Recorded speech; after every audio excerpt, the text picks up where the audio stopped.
Hari Kesehatan Jiwa Sedunia tahun ini mengacu pada tema Mental Health in an Unequal World. Mental health atau kesehatan jiwa memang menjadi isu yang mulai banyak diperbincangkan di kalangan masyarakat akhir-akhir ini. Apalagi pandemi COVID-19 juga menjadi salah satu stresor yang mengancam kesehatan mental, di mana banyak orang yang terpaksa menghentikan atau mengurangi aktivitas di luar rumah. Kondisi ini memang perlu perhatian ekstra lantaran pentingnya merawat kesehatan mental di samping kesehatan fisik. Karenanya, orang dengan masalah kejiwaan maupun orang dengan gangguan jiwa yang selama masa pandemi ikut terdampak pasti membutuhkan akses pelayanan kesehatan yang mudah dan terjangkau. Untuk itulah, Rumah Sakit Jiwa Menur Surabaya hadir memberikan pelayanan yang terintegrasi dengan fasilitas layanan yang lengkap dan modern, termasuk melayani kondisi fisik dan mental mereka yang terkena COVID-19 secara holistik, dengan penanganan yang baik dan tepat, serta diharapkan kesadaran dan perhatian terhadap masalah kesehatan jiwa terus ditingkatkan.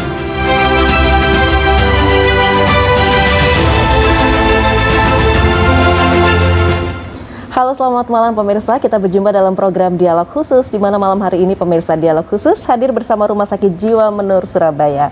Kita berbincang terkait dengan Rumah Sakit Jiwa Menur, siapkan kebutuhan masyarakat di era pandemi COVID-19. Nah, di studio JTV malam hari ini sudah hadir Bapak Dr. Muhammad Hafidin Ilham, spesialis anestesi, Direktur Rumah Sakit Jiwa Menur Surabaya. Pak Direktur, selamat malam. Selamat malam, Bu. Terima kasih sudah bersedia hadir ya malam hari ini di studio JTV. Juga sudah hadir pemirsa Ibu Dr. Yunita Retno Budiarti, spesialis kedokteran jiwa, dokter spesialis jiwa Rumah Sakit Jiwa Menur Surabaya. Ibu Dr. Yunita, selamat malam. Selamat malam, Mbak Terima Dika. kasih sudah hadir juga ya. Oke. Dan nanti kita akan berbicara di sini bahwa Pak Direktur dan juga Ibu Dr. Yunita, Rumah Sakit Jiwa Menur ini selain memang artinya merawat juga begitu ya, menangani penanganan terkait dengan pasien yang mengalami gangguan kejiwaan, ada juga yang istilahnya non jiwa seperti itu ya. Nah, seperti apa selengkapnya pemirsa, kita langsung saja berbincang dalam dialog khusus malam hari ini 1 jam ke depan bersama Rumah Sakit Jiwa Menur Surabaya. Saya ke Dr. Yunita dulu ya, Pak Direktur ya. Bu Dokter, kalau kita bicara mengenai ada tadi Hari Kesehatan Jiwa begitu ya. Sedunia. Betul, Hari Kesehatan Jiwa Sedunia. Kalau kita bicara mengenai kesehatan jiwa sendiri, bisa dijelaskan agar kemudian kita tidak hanya berpikir yang namanya masalah atau gangguan kejiwaan itu dalam hal yang sempit, tapi sebenarnya luas sekali kalau kita bicara mengenai kejiwaan. Seperti apa, Ibu Dokter? Ya. Jadi kita bedakan nih kalau masalah ODMK orang dengan masalah kejiwaan ya, dengan orang dengan gangguan jiwa ya, ODGJ. Jadi kalau orang dengan masalah kejiwaan itu sangat luas sekali. Itu bisa mengenai mulai dari anak ya, usia anak sampai usia lansia ya, lanjut usia. Itu semua ada gangguannya ya. Dan itu banyak sekali dialami ya sebenarnya, cuman orang-orang belum semuanya ngerti bahwa itu suatu gangguan. Ya, misalnya ini dari anak ya. Anak-anak dengan hiperaktif lah ya, atau gangguan pemusatan perhatian. Nah, kenapa itu perlu ditanganin? Kalau enggak, anak ini kan sayang ya. Sebenarnya dia misalnya dia punya IQ atau kemampuannya bagus ya, tetapi karena dia nggak konsentrasi, akhirnya kan dia tidak bisa menyerap pendidikan itu dengan baik kan, hasilnya kurang. Kemudian remaja, masalah-masalah remaja banyak sekali tentunya ya, tentang bagaimana dia berinteraksi dengan temannya, bagaimana dia bersosialisasi, ataupun kalau saat ini ya dengan game-game online yang banyak itu. Kemudian ke yang lebih tinggi lagi ya, ke dewasa, masalah-masalah pekerjaan, masalah-masalah ekonomi ya. Nah, itu bisa berdampak misalnya kecemasan, depresi ya, macam-macam. Kemudian ke yang lebih lanjut ke orang yang sudah usia lanjut misalnya ya, demensia ya, kepikunan. Itu bukan semata-mata terus pikun nggak ingat, bukan. Kadang-kadang yang menonjol itu adalah perilakunya. Jadi gejala perilaku misalnya ini orang ini kok sekarang gelisah, kalau malam pinginnya keluar misalnya ya. Kemudian dia ngomongnya sudah mulai aneh-aneh, curiga. dikiranya itu apa misalnya udah mulai emosi. Nah, padahal itu misalnya gejala awal dari demensia ya. Jadi dari anak sampai usia lanjut itu ada masalah kejiwaan. Baik. Nah, kemudian orang dengan masalah kejiwaan dan dengan orang dengan gangguan jiwa, apa kemudian yang harus kita pahami terkait dengan dua istilah ini, Dokter Yunita? Jadi kalau orang dengan masalah kejiwaan itu dia masih bagus ya, kerjaannya masih bagus ya, masih bisa melakukan aktivitasnya dengan baik. Tetapi dia sendiri sudah mulai merasa nggak nyaman ya. Tapi interaksi masih bagus. Nah, kalau orang dengan gangguan jiwa itu sudah mengganggu lingkungan ya. Dianya terganggu, lingkungan juga terganggu. Sehingga akan menurunkan fungsi dari orang tersebut. Ya, sudah terganggu dan itu sudah istilahnya sudah harus ditangani betul-betul gitu ya. Kemudian Dokter Yunita, orang dengan masalah kejiwaan, maksudnya apa langkah-langkah yang memang kita harus lakukan terhadap mereka agar kemudian begitu ya tidak menjadi lebih parah apa yang menjadi hal yang mereka rasakan? Ya. Jadi orang dengan masalah kejiwaan biasanya dia masih mengerti ya, dia tahu kalau dia itu terganggu, dia mulai nggak nyaman. Nah, biasanya dia masih bisa mencari pertolongan. Tapi kalau orang dengan gangguan jiwa itu dia nggak merasa, tapi lingkungannya sudah terganggu, biasanya begitu.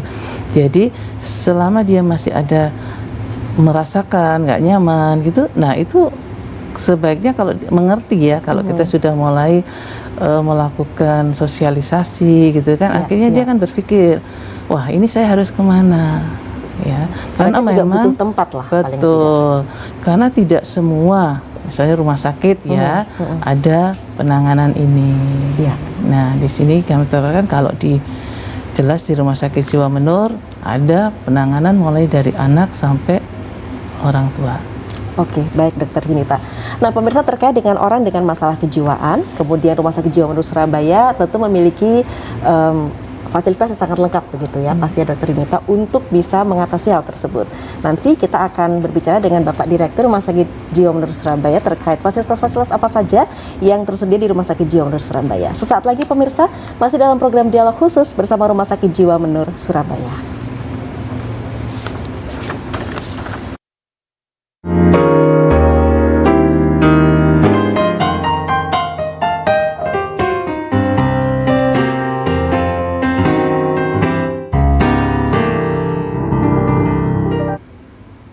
Ya pemirsa, kembali dalam program Dialog Khusus bersama Rumah Sakit Jiwa Menur Surabaya. Nanti Anda bisa bergabung bersama kami melalui WA interaktif pemirsa. Anda cukup mengirimkan pesan teks saja begitu ya, hanya pesan teks ya. Anda bisa mengirimkan ke 0878 16093788 terkait dengan Rumah Sakit Jiwa Menur Surabaya atau apapun keluhan Anda seputar masalah kejiwaan, silahkan. Dan sekarang ini saya ke Pak Direktur. Pak Direktur, ada pembangunan gedung baru di Rumah Sakit Jiwa Menur Surabaya. Itu seperti apa Pak? Penambahan fasilitas, penambahan layanan, bisa dijelaskan Pak Direktur? Baik, terima kasih Pak Wika.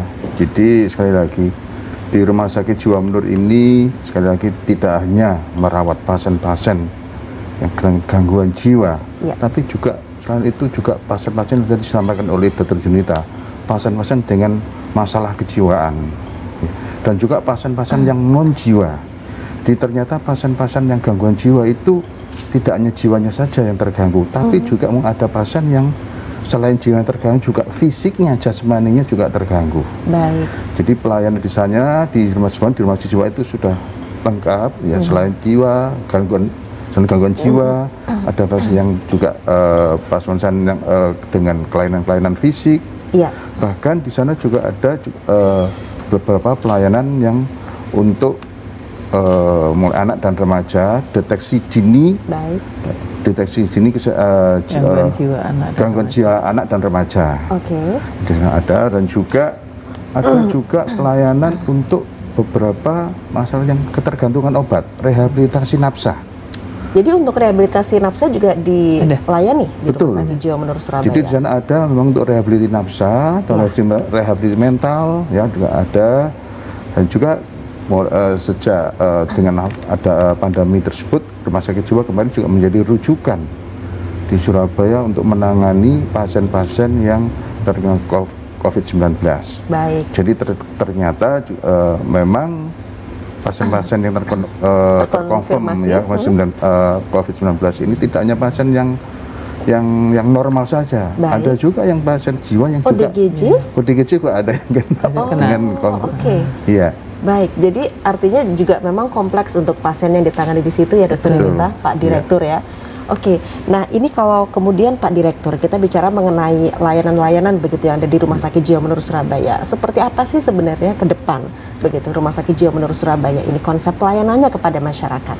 Ya, jadi Rumah Sakit Jiwa Menur akan mengembangkan khususnya untuk pasien-pasien yang non jiwa, tapi pasien umum ya, yang istilahnya sakit fisiknya, jadi bukan hanya jiwanya tapi fisiknya. Sekarang kita kembangkan ke arah sana, baik itu nanti bidang kardiologi, anak, kulit, kelamin, ya, saraf, penyakit dalam, bedah dan sebagainya. Saat ini sebenarnya sudah ada sebagainya.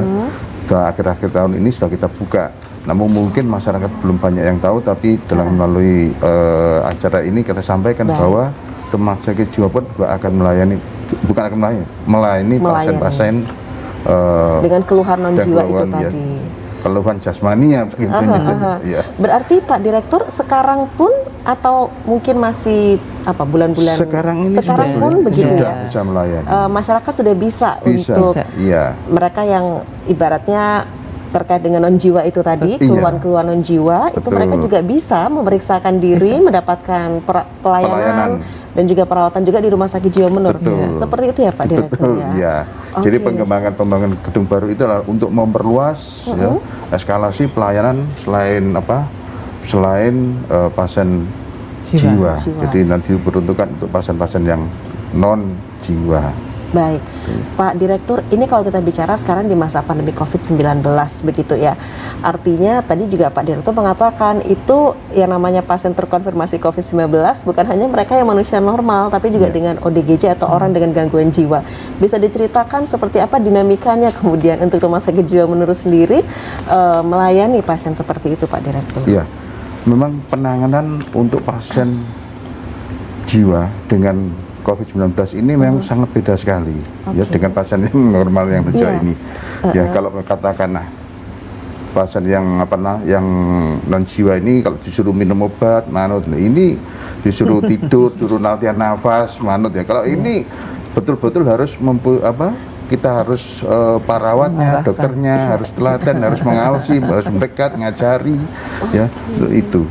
Jadi memang sangat diperlukan SDM dan kemampuan yang lebih ya untuk menangani pasien jiwa dengan COVID-19 ini. Oke, luar biasa. Dokter Yunita bisa menambahkan seperti apa kemudian ini teman-teman tenaga kesehatan di Rumah Sakit Jiwa Menur Surabaya menangani begitu ya mereka khususnya dengan pasien terkonfirmasi COVID-19 yang dari ODGJ ini. Betul, tadi udah disinggung sama Pak Direktur ya. Kita menangani dua jadi yang satu itu yang murni COVID dengan kondisi kejiwaannya yang normal ya. Yang satu memang dia ada gangguan jiwa kemudian terkena COVID. Tentunya kan beda ya, karena yang gangguan jiwa dengan COVID kita harus caranya mengarahkan. Nanti belum lagi ya, dia kan punya pemikiran-pemikiran yang beda. Misalnya ini dia disendiriin gitu kan, dia bilang aduh saya mau diapain kan, bisa gitu ya. Nah itu kan harus memberikan penjelasan supaya dia bisa paham nurut gitu ya. Jadi itu harus ekstra. Nah perawat-perawatnya ya nakes-nakes lainnya kan masuk beda kalau masuk COVID dengan masuk yang biasanya gangguan jiwa, misalnya ini dia lagi gelisah ya. Kalau dia nggak ada COVID kan langsung masuk kan, langsung ditangani. Nah kalau dia ada COVID kan nakesnya harus pakai APD lengkap ya kan, jadi butuh waktu. Kemudian belum lagi kalau ODGJ-nya ini orang yang nggak mau ngomong, ada dua macam kan, ada yang ngomong terus, ada yang nggak mau ngomong kan gitu ya. Sehingga kan keluhan-keluhannya dia itu kan nggak tersampaikan ya. Jadi jelas penanganannya beda. ya. Ada Berarti para penanganan nakesnya khusus. juga ibaratnya harus menjaga kesehatannya ekstra ya Pak Direktur Betul. ya. Iya. Karena maksudnya mereka juga menghadapi kan Iya. orang dengan hal-hal yang tidak terduga begitu Harus kan. cepet langsung masuk misalnya Betul, kan. betul. Bahkan ada yang yang pasien jiwa tersebut dengan nakesnya yang pakai APD APD tersebut, lengkap? yang lengkap, disobek itu, ditarik-tarik akhirnya sampai sobek Dan APD-nya itu terjadi memang Pak Terjadi. Direktur. Iya. Terjadi. Kan dia ya pemikirannya kan beda. Dia bisa melihat nakes yang pakai anu itu ya pakai APD itu wah ini makhluk apa misalnya gitu kan, atau saya mau diapain ini gitu kan, ada kemungkinan dia menyerang juga kan gitu. Jadi benar penanganannya Itulah beda. ya kalau di Rumah Sakit Jiwa menurut Surabaya khususnya begitu ada dinamika tersendiri ketika menangani pasien yang terkonfirmasi COVID-19 dari teman-teman ODGJ seperti itu ya misalnya ya Dokter Dinita. Baik Pak Direktur, saya ke Dokter Dinita dulu. Kita bicara terkait kembali kepada masalah kejiwaan. Sekarang ini kita di masa pandemi COVID-19 Dokter. Artinya tidak menutup kemungkinan ini juga peluangnya besar begitu Iya, ya bagi betul. masyarakat untuk bisa mereka juga mengalami gangguan kejiwaan. Iya. Banyak macamnya. Betul. Seperti apa dokter?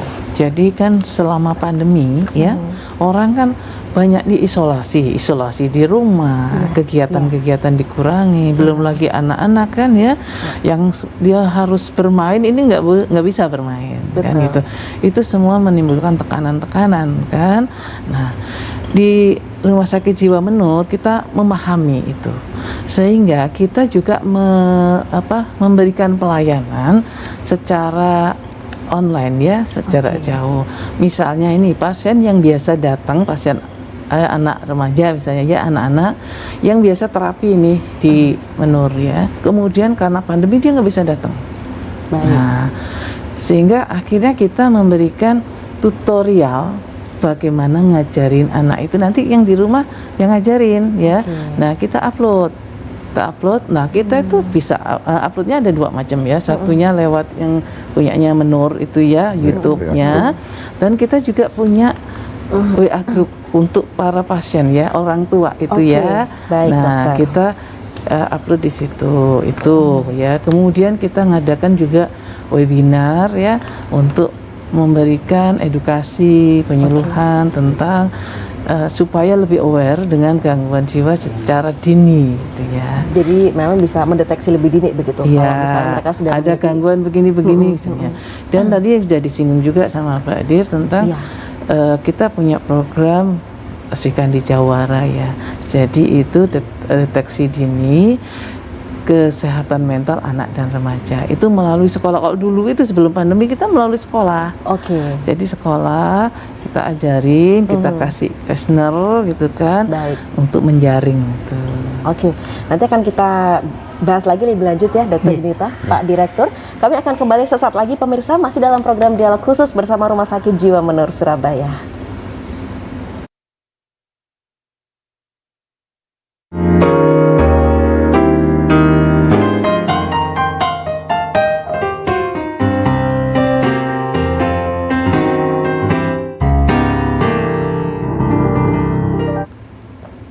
Ya pemirsa, saat ini Anda tengah menyaksikan program dialog khusus bersama Rumah Sakit Jiwa Menur Surabaya. Dan sudah hadir di sini Bapak Direktur Rumah Sakit Jiwa Menur Surabaya serta Dr. Dinita, dokter spesialis jiwa Rumah Sakit Jiwa Menur Surabaya. Di segmen ini saya juga sudah mulai membacakan untuk pemirsa yang sudah bergabung di 087816093788 melalui WA interaktif, hanya pesan teks saja yang kami terima ya pemirsa. Baik, Ibu Menik di Surabaya, anak saya usia remaja suka mainan handphone, baik game maupun medsos. Apa itu termasuk dalam gangguan mental? Bagaimana penanganannya agar tidak kecanduan? Kemudian Ibu Diah Palupi di Surabaya, saya suka nonton drama Korea, kadang suka lupa waktu. Bagaimana untuk mengurangi rasa penasaran nonton drama Korea? Ada terapikah di Rumah Sakit Jiwa Menur? Kemudian Pak Sunarko asal Nganjuk, maaf mau tanya, biaya perawatan untuk sakit jiwa per bulan di RSJ Menur Surabaya apa bisa BPJS? Nah ini kalau Pak Sunarko menanyakan perawatan untuk sakit jiwa. Ya, saya jawab dulu yang silakan ya. Pak Direktur. Jadi sekali Bagaimana? lagi untuk pasien-pasien jiwa, gangguan jiwa saat ini pembiayaan kalau memang yang bersangkutan atau keluarga mempunyai ada BPJS ditanggung oleh BPJS semuanya 100%. Ya. Apabila memang tidak ada, tidak punya dan tidak mampu, bisa memberikan bisa membawa surat-surat keterangan dari pemerintah setempat. Jadi bisa Prinsip ya, bisa. Pak Direktur ya. Baik. Kemudian Gunawan di Madiun, fasilitas unggulan apa yang ada di RSJ Menur dibanding rumah sakit lain? Pak Direktur mungkin bisa menambahkan untuk menjawab. Ya, jadi kita di sana di Rumah Sakit Jiwa Menur itu memang selain tadi sudah saya sampaikan untuk pasien-pasien jiwa ya, penanganan itu ada rehabilitasi mental maupun tadi dikatakan bahkan ketergantungan obat. Ya. Dan juga di sana beberapa dokter-dokter spesialis jiwa maupun yang konsultan. Ya. Di sana juga konsultan anak, remaja ada, ya konsultan-konsultan yang lain ada. Ya. Itulah bedanya beberapa hal, dan juga selain pelayanan jiwa juga ada pelayanan yang non jiwa. Jadi ternyata pasien jiwa pun itu juga ada juga yang punya diabetes, punya hipertensi, ada yang jantung koroner. Jadi orang yang sakit jiwa bukan berarti jiwanya saja yang sakit, banyak juga yang jasmani juga yang sakit. Itu. Jadi artinya pelayanannya satu atap begitu ya. Betul. Artinya ya kan yang kejiwaan dengan yang non jiwa begitu. Selain itu yang disampaikan tadi Dr. Yunita, jadi kita juga ada pelayanan khusus untuk masalah kejiwaan, ya mulai dari anak, remaja bahkan sampai geriatri, lansia. Itu banyak juga yang dikira lansia yang mempunyai masalah kejiwaan.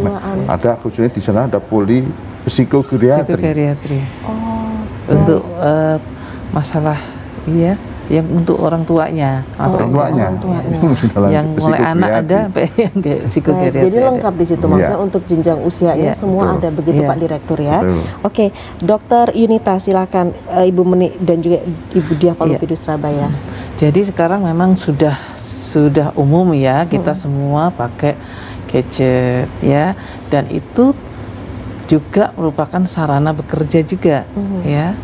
Selama kita bisa mengontrol dalam arti apa yang dibutuhkan kita pakai ya, dan ada jeda istirahatnya, jadi kita tidak langsung wah kalau enggak pegang ini saya jadi cemas, jadi itu nggak masalah, kita bisa mengontrol ya, yang penting controlling diri kan. Nah yang jadi masalah anak-anak itu secara psikologis dia ketergantungan dengan itu. Jadi kalau nggak ada itu menjadi cemas, menjadi gemeter, menjadi nggak bisa mikir misalnya.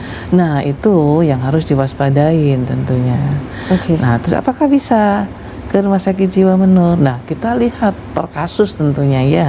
Jadi akan kita periksa, kan di sana juga itu ada tes-tes ya yang diberikan. Nah baru nanti oh ini masalahnya apa, baru penanganannya sesuai dengan masalah masing-masing. Baik, jadi tetap bisa maksudnya kalau untuk konsultasi juga seperti itu mungkin di awal dari konsultasi dulu ya Dokter Yunita ya. Oke baik. Nah kemudian ini ada pertanyaan lagi dari Bapak Sahrul di Sidoarjo, apakah bisa mendaftar online ke Rumah Sakit Jiwa Menur atau harus datang untuk daftar? Pak Direktur seperti bisa. apa? Jadi sekali lagi untuk pendaftaran online sudah kita buka. Di sana pendaftaran online mau datang sendiri, kemudian pendaftaran mandiri bisa dibantu oleh petugas, itu sudah kita siapkan semua. Bahkan pada saat pandemi kemarin itu tidak hanya pendaftaran saja, ya, tidak ada pendaftaran saja, tapi komunikasi dari dokter ke pasien itu bisa dilakukan dengan virtual, dengan apa namanya? Telemedicine. Ya, telemedicine. Ya.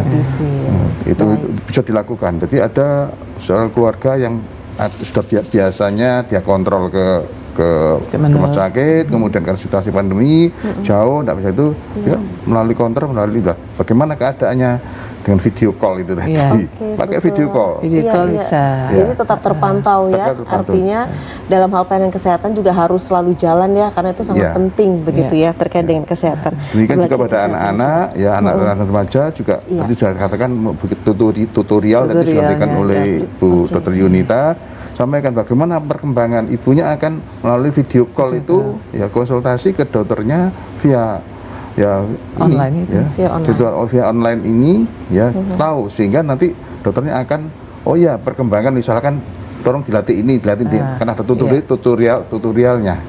Itu sampai sebegitu. Sampai seperti tidak hanya itu. sekadar pendaftaran, tapi Dalam hal analisis dan pelayanan pembuatan juga. pelayanan pun Ya. bisa dilakukan. Oke, Hingga jadi- tetap mulai waktu jam dinas ya. Iya. Oke, sesuai jam dinas. Jadi tidak usah khawatir begitu ya Pak Direktur ya. Betul. Artinya dengan adanya pandemi ini juga meskipun syukur sih sudah di level 1, tapi paling tidak kita harus tetap selalu waspada Betul. begitu ya. Itu juga tidak mengurangi komitmen dari Rumah Sakit Jiwa Menur Surabaya untuk Ya. selalu memberikan pelayanan yang prima tentunya kepada masyarakat. Apalagi sekarang sudah ada juga pelayanan untuk non jiwa begitu ya, Ya. Pak Direktur Ya. ya pastinya ya. Oke, baik. Nah, Dokter Yunita, apa sih kemudian yang harus diperhatikan oleh keluarga begitu ya apabila memang seseorang itu taruhlah mereka memang belum ditaruh ODGJ, ODMK pun itu sebenarnya sudah harus kita khawatir Mulai ya counseling, sebenarnya iya. ya. Mulai Itu betul deteksi dini atau tanda-tanda seperti apa yang memang sudah harus diperhatikan dari awal, kemudian segera ada penanganan yang tepat begitu pastinya. Iya. Jadi yang kita sudah jalankan ya, deteksi dini kesehatan mental untuk anak remaja itu misalnya gini nih. Ini melalui karena kalau yang belum pernah ke rumah sakit itu Iya. kan kita nggak bisa jangkau. Jadi kita melalui sekolah dulu, gitu kan. Oke. Nah, sekolah awalnya kita memberikan edukasi ke guru. Ada anak-anak yang dalam tanda kutip dianggap nakal. Nah, ya. Nakalnya gimana sih ini? Oh, anak ini suka bolos. Kalau dikasih tahu mesti membantah, nentang gitu ya. Kalau dikasih tugas enggak pernah dikerjakan. Nah, itu jangan hanya dikasih hukuman, tetapi dicari latar belakangnya, diatasi masalah utamanya. Nah, ini dikonselingkan dengan dikonsultasikan dengan orang tuanya. Ini sudah banyak yang dilakukan ya. Ini yang terjadi menurut Iya, ya. iya. Kadang orang tua itu kan sibuk sehingga tidak ada waktu karena kan bersamaan dengan kerja. Nah, itu kadang gurunya yang bawa misalnya. Baik. Ya. Nah, itu Dan yang sangat kemarin-kemarin bagus. tuh seperti itu maksudnya Iya. sebelum pandemi Dan itu mulai COVID-19. TK loh. Anak TK Iya. sudah ada yang dibawa Sudah sama ada. gurunya. Sampai ya kalau SMA bisa datang sendiri. Kalau yang dibawa itu kan anak-anak yang masih kecil tuh kan. Orang tuanya nggak bisa, gurunya kemudian setelahnya orang tua tetap harus datang. Jadi tidak seterusnya diserahkan ke guru ya, iya. untuk kalau pas nggak bisa. Tapi setelahnya harus karena kita ada family terapi juga kan. Baik. Keluarga Artinya harus peran dari tahu. keluarga ya, dokter, Iya, ya? peran dari keluarga. Oke, kemudian anak-anak yang berkebutuhan khusus Ya. bisa dijelaskan ini seperti apa kalau anak berkebutuhan Ya. khusus ini Dokter Yunita? Anak berkebutuhan khusus itu dia memerlukan penanganan yang khusus maksudnya ya. Jadi nggak bisa dia bareng dengan maksudnya disatukan dengan yang lain. Ini contoh aja ya, ABK itu misalnya banyak kan jenisnya. Anak dia belum lancar bicara misalnya ya. Kemudian dia dibarengkan sama anak yang misalnya yang udah lancar, dia kan mempunyai problem kan. Jadi dalam interaksi dia bisa menjadi nggak pede ya, betul. bisa juga korban pembulian anak-anak itu kan. Nah itu dicari ininya apa penyebabnya. Ada kan ternyata dia ada gangguan di telinga. Nah, berarti kan diatasi kan telinganya. Tapi telinganya diatasi baik, ternyata dia bagus. Baik. Dan itu juga dilayani ya di Rumah Sakit Jiwa Iya. Menur Surabaya, Iya. dokter? Begitu ya Betul. Pak Direktur Iya. ya? Oh, Iya. oke. Berarti memang cakupannya luas sekali. Iya. Artinya kita bicara masalah kejiwaan ini termasuk yang anak berkebutuhan khusus sendiri, begitu dokter? Ya, Yunita? itu yang kita sebut holistik ya. Jadi kita menangani orangnya, bukan sekedar penyakitnya gitu loh. Oke. Iya, iya, iya. Orangnya itu ya. Jadi karena ini pandemi memang agak-agak berkurang sih ya. Kalau sebelumnya itu jadi anak datang dengan masalah ya.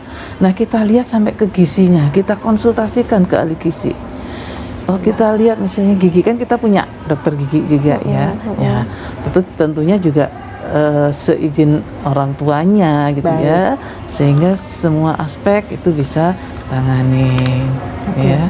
Seperti tadi orang dewasa, Iya. ternyata dia ada gangguan pada sarafnya. Nah, orang mungkin kadang-kadang bingung ya, saraf dengan jiwa gitu ya. Tapi Ternyata gangguan jiwanya ini disebabkan karena ada gangguan pada sarafnya atau neuronnya. Oke, baik. Jadi misalnya, oh ternyata dia ada stroke. ada diabetes yang tinggi, sehingga menyebabkan perilakunya juga terganggu misalnya. Baik. Gitu. Ya, menarik sebenarnya kalau kita bicara begitu ya Pak Direktur, terkait dengan mengupas seperti apa sih hal-hal yang harus diperhatikan ketika kemudian kita berhadapan dan juga melayani begitu ya terkait dengan orang masalah kejiwaan dan juga ODGJ. Sesaat lagi pemirsa masih bersama dialog khusus bersama dengan Rumah Sakit Jiwa Manur Surabaya. Kami akan kembali usai jeda berikut.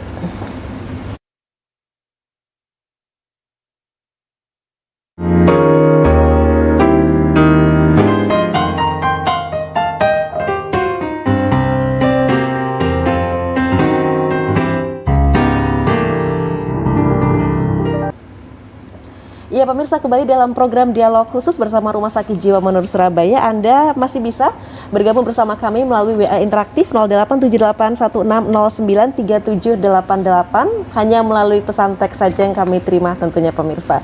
Nah, kalau kita bicara ini Pak Direktur terkait dengan berbagai macam layanan begitu ya. Yang tidak kalah menarik ada rehab nafzah, rehabilitasi nafzah di sini. Ada rehab medik juga. Kita bicara mengenai rehab nafzah dulu, rehabilitasi nafzah. Seperti apa Pak Direktur? Ya. Jadi sekali lagi di Rumah Sakit Jiwa Manur juga melayani pasien-pasien yang ketergantungan obat, penyalahgunaan. Ya. Baik. Ya, penyalahgunaan obat, ya obat ya nafsa itu tadi kami melayani sana. Di sana juga ada dokter spesialisnya untuk itu. Dan memang khusus untuk pelayanan ini memang agak lama panjang. Oke. Jadi pasien harus opnam di sana, kita lakukan ya pembinaan, rehabilitasi selama paling tidak 3 bulan. 3 bulan. Iya. Jadi sampai 3 bulan itu. Tiap hari kita dididik, ada instrukturnya untuk ya baik itu secara jasmani maupun rohani ya. Kita ajarkan supaya percaya diri. Ya, hal-hal yang penggunaan yang kemarin dilakukan itu tidak benar gitu ya. Usaha percaya diri mudah-mudahan tidak terulang kembali. Baik. Itu salah satu untuk rehabilitasi nafsa. Dari rehabilitasi nafsa itu. Juga ada rehabilitasi fisik. Ya, di sana juga sudah ada dokternya, ada fisik, misalkan orang jalan, misalkan ya gangguan fisik, habis stroke, post-stroke, dan juga rehabilitasi mental. Jadi rehabilitasi mental itu khususnya orang-orang yang dengan gangguan kejiwaan, kita selain diobati sudah membaik ya, kita diajari. Kalau laki-laki itu jari bercocok tanam, sekarang itu kan membuat hidroponik ya, menanam sayur hidroponik itu ya, bahkan ya mulai dari main musik atau mungkin yang lain sampai olahraga. Ya, kita mungkin hobi mereka gitu ya, bisa dimanfaatkan begitu kan. Oke, luar biasa. Pak Direktur, Ibu Dr. Yunita, ini kita sudah ada lagi pemirsa yang bergabung ya, dari Rina di Surabaya. Kenapa ya sekarang banyak orang terkena bipolar disorder? Kemudian Yanto di Surabaya, meski kita tidak gangguan jiwa, tapi apa bisa berobat di RSJ? Bagaimana Pak Direktur atau Dr. Yunita? Silakan. Iya. Bisa aja sih. Jadi yang datang itu tidak harus yang sudah terganggu. Konseling pun ada. Kita juga ada, psikolog juga ada, ya. Mau tes itu ada, ya. Jadi memang kebanyakan orang-orang itu kan bingung ya. Ini saya udah boleh, udah layak ke sana enggak ya? Jadi kita ada preventif ya, mulai promotif, preventif ya, kuratif itu udah penanganannya, sampai rehabilitatif tadi yang disinggung sama Pak Dir ya. Rehabilitatif jadi maksudnya pasien-pasien ini yang dengan gangguan jiwa maupun yang rehabilitatif medis ya, itu ada di sana. Jadi kalau yang untuk medis itu meskipun lah dia mungkin penanganan organnya jadi nggak di situ, tetapi untuk rehabnya di situ itu bisa, rehabilitasinya di situ ya. Kita juga ada dokter saraf juga sebenarnya ya, ada di situ. Kalau rehabilitasi mental itu kan istilahnya kita mengembalikan fungsi orang tersebut seperti sebelum sakit. Ya, supaya dia bisa bekerja, dia bisa bersosialisasi dan bisa produktif. Bisa kembali produktif tentunya ya. Kayak gitu. Jadi itu direhabilitasi. Ya, Dokter Yunita, kemudian ini ada pertanyaan, kenapa sekarang banyak orang terkena bipolar disorder? Ya. Jadi bipolar disorder itu kan salah satu jenis ya gangguan jiwa. Ya, itu bisa juga karena sekarang itu tekanan-tekanan sosial besar, ya kan. Kemudian banyak permasalahan-permasalahan di masyarakat. Dan kedua, kesadaran orang tuh semakin tinggi sehingga akhirnya diketahui, oh saya kena ini. Mungkin dulu juga udah banyak ya, tapi banyak nggak dikenal, bisa juga seperti itu ya. Ada dua kemungkinan. Dulunya memang ada, cuman orang masyarakat nggak ngerti bahwa itu gangguan. Baik. Nah, semakin paham, akhirnya lu kok banyak ya ternyata. Karena mungkin informasi juga semakin mudah Iya, diserap informasi sekarang begitu ya dokter. Tapi juga tekanan juga semakin besar kan sekarang ini. Oke. Ya. Baik, Pak Direktur, ini bagaimana kemudian artinya begini, Rumah Sakit Jiwa Menur Surabaya melihat dengan sekarang di masa pandemi COVID-19 tidak menutup kemungkinan memang masalah psikis begitu ya, kemudian terkait dengan mental dan gangguan kejiwaan juga bisa dikatakan mungkin ada meningkat, cuman nggak banyak orang yang mungkin mau berkonsultasi begitu ya Dokter Yunita.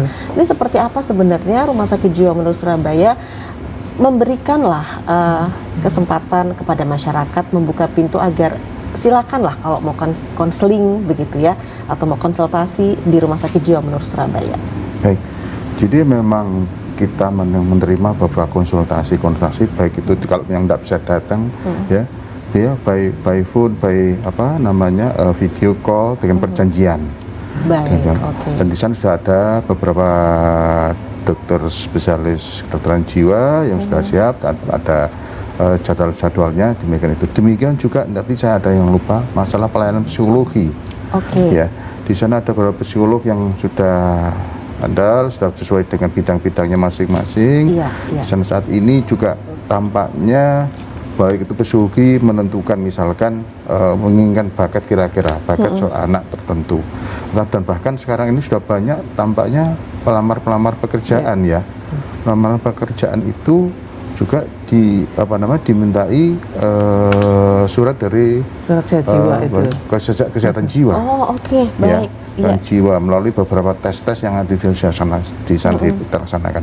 Juga selain itu juga pemeriksaan laboratorium untuk adanya obat-obatan nafsa. Ya. Jadi kita sudah siapkan semua. Tersedia ya? Di sana. Jadi setiap misalkan sekarang baik itu PNS maupun swasta, tampaknya sebelum melamar pasti kantornya akan meminta kesehatan fisik, kesehatan jiwa, psikologi bagaimana. Nah itu akan semua kita sudah tersedia, bahkan sampai laboratorium untuk bebas narkoba itu kan. Narkoba kita. Oke. Jadi masyarakat tidak usah khawatir, tempatnya di Rumah Sakit Jiwa Menur Surabaya tentunya ya, kalau memang ingin mendapatkan pelayanan terkait hal itu tadi. Nah, Pak Direktur, Ibu Dokter, ini ada lagi pemirsa yang bergabung, Bapak Budi. Apakah bisa jika ada orang gila yang diamankan warga kemudian dibawa ke RSJ Menur? Pertanyaan selanjutnya, di RSJ Menur apa melayani rawat inap memakai BPJS KIS? Bu Titin dari Malang. Selamat malam, gangguan mental untuk kesehatan jiwa. Apa diizinkan untuk anggota dari panti asuhan sosial anak dengan hiperaktif pada anak dan gangguan sensorit mungkin pada anak-anak? Joko Nunang dari Malang. Baik, silakan. Mungkin kalau yang pertama dari saya, jadi Pak Direktur, siapapun silakan. Ya, dari manapun ya, kalau ada yang ditemui masyarakat silakan dibawa ke rumah sakit GUG di sana ya, tidak usah takut masalah biaya segala macam ya. Kalau memang dia punya BPJS akan ditanggung oleh BPJS. Kalau konsultan istilahnya paling tidak punya KTP, kalau memang betul-betul tidak punya KTP, unregistered people, itu juga kita ada prosedurnya, kita akan terima juga. Tetap dilayani oleh RSJ Menur Surabaya ya Pak Direktur ya, luar Jadi biasa. walaupun punya BPJS, tidak punya, tetap kita layani. Artinya sangat mempermudah ya pelayanan kepada masyarakat tentunya. Baik, kemudian ini untuk gangguan mental untuk kesehatan jiwa diizinkan anggota dari panti asuhan sosial anak dengan hiperaktif pada anak dan gangguan sensorik pada anak-anak. Iya, Dokter Yunita. Sangat-sangat ini dia, jadi kita udah ada beberapa ya dari Dinas Sosial Anak yang memang rutin membawa ya untuk kontrol gitu ya, dan kita sudah sampaikan kalau ada permasalahan ya yang nggak ngerti dan nggak bisa ditangani, sudah dibawa aja supaya kita periksa dulu Oke. Ya, untuk selanjutnya penanganannya bagaimana sesuai dengan kondisi itu. Silakan bisa. Jadi memang yang kemarin-kemarin sudah ada, Sudah maksudnya ada. kejadian seperti ini. Ada Dan dari itu- Surabaya, dinas oke. anak ya, Surabaya Baik. ada. Artinya kalau misalnya dari luar kota pun bisa ya? Bisa lah. Oke. Iya. Bisa. ya. Jadi Iya. kembali lagi Ibu Gubernur itu menyiapkan ada dan anggaran khusus untuk pasien-pasien yang demikian itu. Walaupun tidak ditanggung oleh BPJS, apa biaya kesmaskin yang tidak punya apa-apa, tidak punya kenapa apapun, Ibu Gubernur ya menyiapkan ada anggaran di Provinsi Jawa Timur itu untuk pasien-pasien yang tersebut yang tidak di handle oleh apa namanya BPJS. Oke. Jadi memang Baik. tidak ada masalah kalau misalnya masalah biaya itu. Sama Gitu. sekali tidak Jadi masalah. Provinsi Jawa Timur menyiapkan ada anggaran untuk apa namanya pasien-pasien yang tersebut. Jadi mereka nggak usah khawatir terkait biaya begitu ya Pak Direktur ya pastinya. Artinya juga nanti memang ada sesuai prosedur juga yang berlaku, semua pasti akan dimudahkan oleh Rumah Sakit Jiwa Menur Surabaya. Oke, nah Dokter Yunita, selain tadi Pak Direktur juga sudah menyampaikan ada rehabilitasi nafza, kemudian medik juga dan juga mental begitu ya. Nggak kalah penting adalah psikologi yang memang sudah handalah dikenal di Rumah Sakit Jiwa Menur Surabaya. Bagaimana kemudian komitmennya terkait dengan psikologi ini untuk memberikan pelayanan prima kepada masyarakat khususnya di masa pandemi COVID-19 ya dokter ya? Iya. Jadi gini, biasanya kalau untuk anak itu kan untuk masuk sekolah ataupun kenaikannya ada yang meminta misalnya tes IQ ya. Itu banyak gitu yang datang.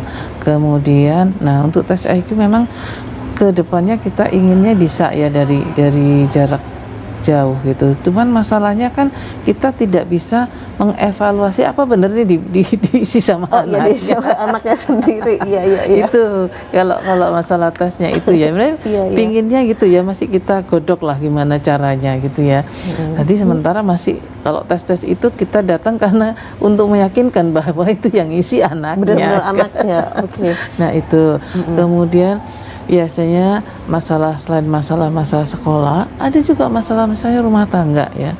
Dia ingin konseling, itu bisa ke psikiater ya, bisa kalau mau langsung psikolog. Dia pingin saya psikolog boleh, ya kita ada. Baik. Psikologi ada. Banyak juga kalau terkait masalah rumah tangga atau hal pribadi yang selain anak-anak maksudnya dokter. Banyak. Oke. Ya masalah perkawinan Iya, itu iya. ada. Oke, baik. Jadi memang masalah apapun, apalagi tadi yang juga cukup mungkin orang tidak menyangka adalah ternyata ada rehabilitasi nafsa juga begitu ya Iya. Pak Direktur ya, yang diakomodir oleh RSJ Menur Surabaya begitu.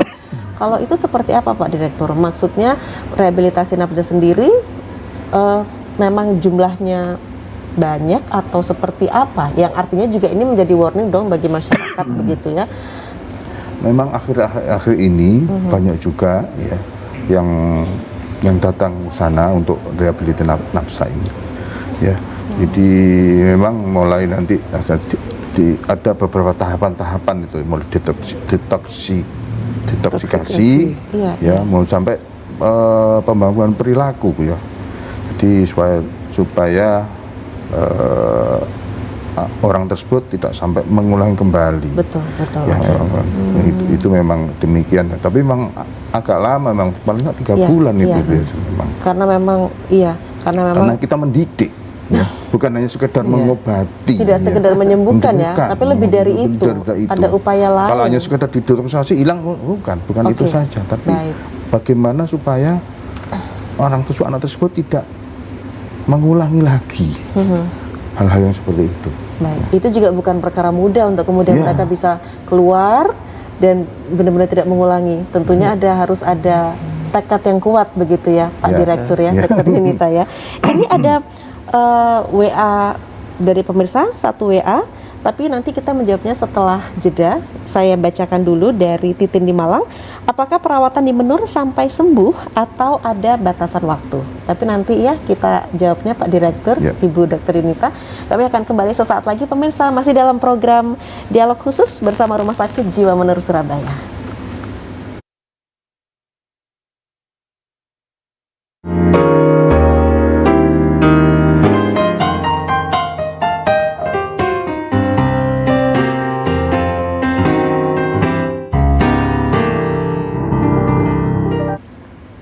Terima kasih pemirsa yang masih setia untuk menyaksikan program Dialog Khusus bersama Rumah Sakit Jiwa Menur Surabaya. Kita ada di segmen terakhir untuk Dialog Khusus pada malam hari ini. Saya ke Pak Direktur.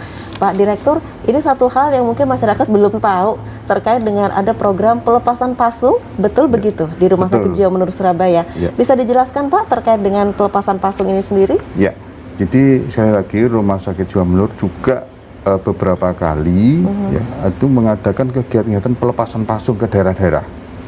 Jadi ke daerah, ke suatu daerah kabupaten, kota tertentu, bahkan kadang-kadang beberapa bulan yang lalu, 2 bulan yang lalu, 3 bulan yang lalu kita melepas sampai 26 pasien yang pasien pasung di suatu kabupaten tertentu. Jadi ini kita lepas ya kerjasama dengan pemerintah daerah setempat, dengan dinas sosial, kita bersama kita bawa ya. Jadi pasien-pasien pasung ada yang dipasung sampai 10 tahun, ada yang sampai 5 tahun ya gitu. Ini hal-hal yang menurut kami memang tidak manusiawi ya, hanya karena stigma daripada keluarga ya bahwa ini mengganggu sehingga setelah kita rawat kemudian kita rawat di Rumah Sakit Jiwa Menur ya ada yang 2 bulan ada yang 3 bulan ya, keadaan baik kemudian kami serahkan ke direhabilitasi di dinas sosial. Kita kerjasama dengan dinas sosial. Nah, di sana akan diajari kalau sudah membaik diajari keterampilan tertentu ya, setelah itu kalau untuk menghindari ya repasung ya kita coba kita ajari keterampilan tertentu.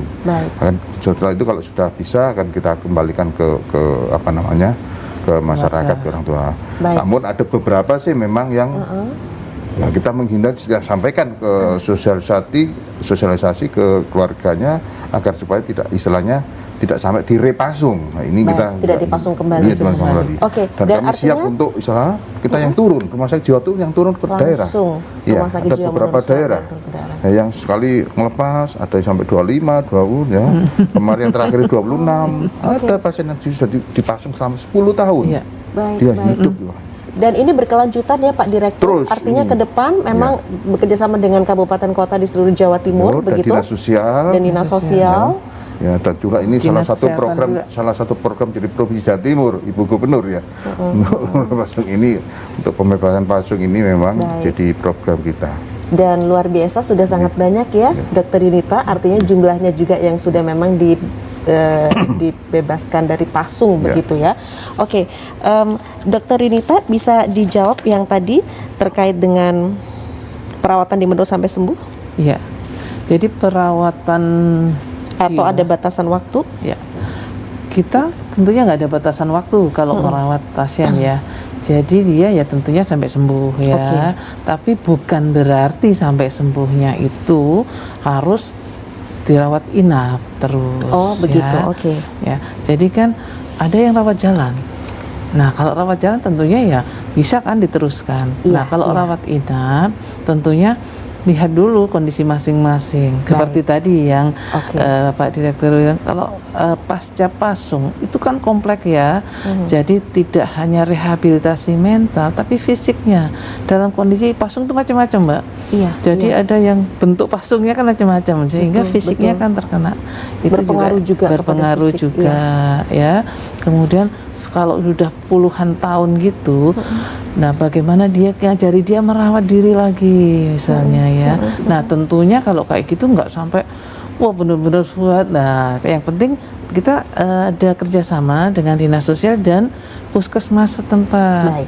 Nah jadi ikut apa untuk progres kedepannya itu kan dilihat ya. Baik, Dokter Yunita, pada kesempatan ini apa sih yang mau disampaikan kepada masyarakat terkait dengan menjaga kesehatan jiwa khususnya di masa pandemi COVID-19 ini? Bukan hal yang mudah memang karena tantangan di mana-mana, tetapi paling tidak kita ikhtiar begitu ya dokter ya untuk kemudian kita juga menjaga kesehatan jiwa dan juga raga. Seperti apa? Ya tentunya sekecil apapun masalah mental itu ya kita harus perhatikan. Kita harus punya waktu untuk ya memperhatikan diri kita dan lingkungan, bukan hanya kita aja ya, anak kita, keluarga kita, lingkungan kita ya. Kalau ada sesuatu yang itu membuat dia tidak nyaman, apalagi lingkungan tidak nyaman, karena kalau semakin berat gangguannya itu justru lingkungannya yang merasa. Kadang orangnya nggak merasa. Nah itu jangan segan lagi untuk mencari ya penanganan ya, karena masih banyak stigma di masyarakat ya, bahwa kata-katanya kadang kasar ya, seperti oh orang ini udah nggak berguna lagi misalnya gitu, bahwa gangguan jiwa ini adalah sama dengan gangguan yang lain, bisa disembuhkan. Baik. Ya. Dan itu terkait kalau misalnya sudah ada keluhan-keluhan terkait dengan masalah kejiwaan khususnya, mereka juga bisa menghubungi Rumah Sakit Jiwa Menur Surabaya tentunya. Iya. Oke, untuk jam kerjanya sendiri, Dokter Yunita? Jam kerjanya kita sama dengan jam kerja yang lain ya, tentunya jam 7 ya. Oke. Nah kalau sekarang ini setengah 8 ya, Baik. sampai kita sampai setengah 4 pulangnya. Oke, gitu ya. Baik, jadi mereka juga masyarakat bisa langsung ke Rumah Sakit Jiwa Menur Surabaya. Pak Direktur, Tapi ada silakan. ini loh, ada UGD yang 24 jam loh Mbak. Baik, ada yang 24 jam ya? Iya, Iya. jadi kita bukan hanya sampai jam kerja ya, 24 jam kita layanin lewat UGD juga. Oke, luar Ya. biasa. Nanti juga masyarakat supaya bisa tahu Iya. begitu ya, untuk bisa ada fasilitas UGD 24 jam yang disediakan Iya. oleh Rumah Sakit Jiwa Menur Surabaya. Pak Direktur, singkat saja apa yang mau disampaikan Ya. kepada masyarakat? Jadi pada sebetulnya Rumah Sakit Jiwa Menur siap untuk menerima keluhan ya. Oke. Pasien-pasien baik itu karena sifatnya rumah sakit adalah juga selain kuratif juga preventif, promotif dan rehabilitatif. Baik. Rehabilitatif yang tadi sudah sampaikan ya, relatif dengan mental, fisik maupun nafsa. Ya, mudah-mudahan kami Rumah Sakit Jiwa Menur bisa membantu apa yang dibutuhkan oleh masyarakat di sekitar ini. Terima kasih, itu aja. Baik, Pak Direktur terima kasih, Ibu Dokter Yudita terima kasih. Sama-sama. Pemirsa, sampai di sini kebersamaan kita dalam program Dialog Khusus malam hari ini, di mana Dialog Khusus malam hari ini hadir bersama Rumah Sakit Jiwa Menur Surabaya. Terima kasih atas perhatian Anda pemirsa. Saya Tika Subandi. Selamat malam, sampai jumpa.